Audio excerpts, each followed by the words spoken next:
Hello there again, buddy. Thought I'd show off a new purchase that I just made. This is a Mossberg. It's a model 464 lever action 3030.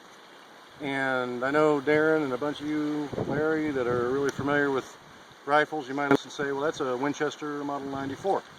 And I really thought about the 94. I think the Winchester Model 94 was one of the best lever action rifles that's ever been made.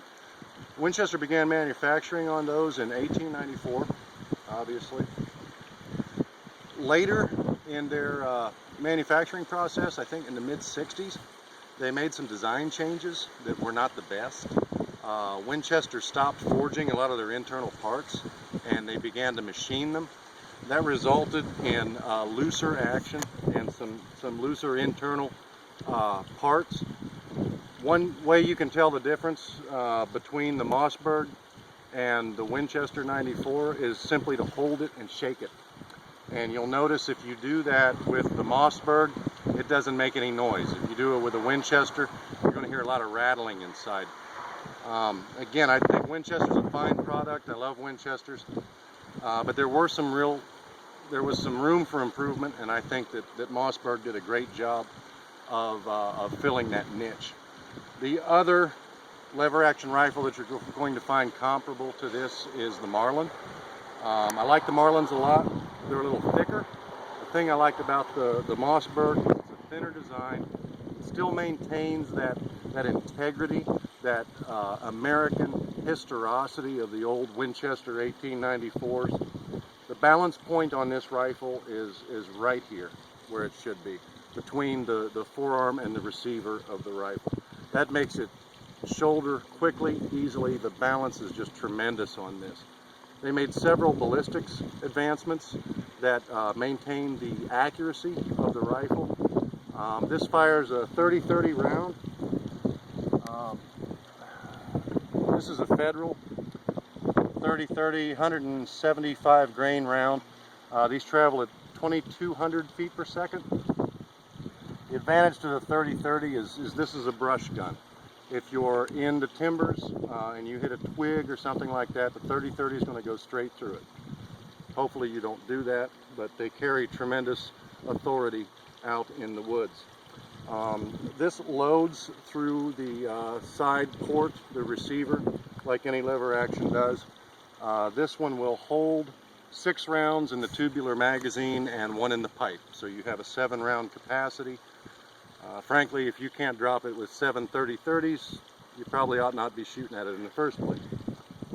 There are some other changes that I liked. For one, this has the collapsible rear iron sight, and the Winchester Model 34 was a top eject, and so the combination made it difficult to mount a scope.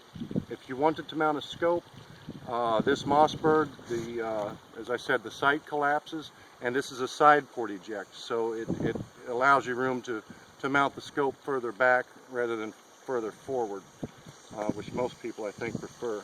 They also added some safety features. There is a top tang safety right here that in the safe position will prevent the hammer from actually striking the firing pin. And also there's a lever safety, so it will not fire unless you compress this lever. That's another nice safety feature. And Winchester used an American maple stock. The Mossberg uses an American birch. To be honest with you, that's just aesthetic. I prefer the birch, but I'm going to change it because Mossberg used a birch stock, but they used a maple finish, and I don't understand why. So I'm going to refinish this and just use a linseed and a clear coat to bring out that grain of the birch a little more. I might also change the trigger. The trigger pulls a little bit hard on this. So with all of that in mind, we'll see how she fires. The action is incredibly smooth on this rifle, and we'll just run 5 or 6 rounds through it and see how she does.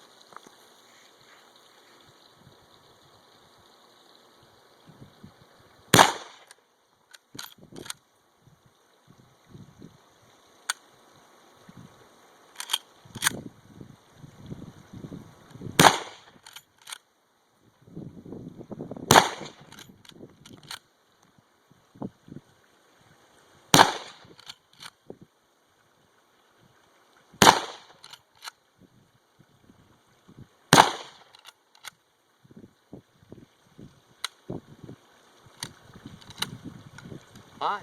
Very nice. Seemed a little gummy in a spot or two. Maybe I need to break her down and clean it up real good. But I thought you might be interested. I think it's a great rifle for the price. Should last generations. And I just thought I'd share that. Have a great day.